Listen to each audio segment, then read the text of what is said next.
How to turn off Instagram profile picture zoom. Hey everybody, welcome back to our YouTube channel.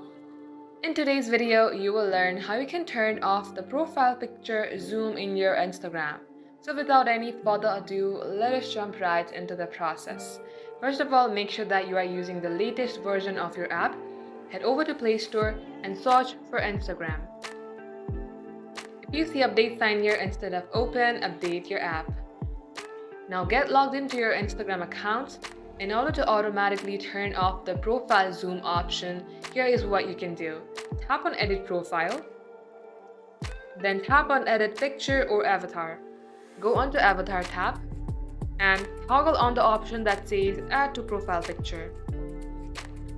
Now as you do so, anybody who tries to see your profile picture or zoom into it, they will automatically see your avatar, avoiding them to do so. So that wraps up today's tutorial. Thank you for watching the video till the very end. In case you would like to see more videos on this topic, then do comment down below.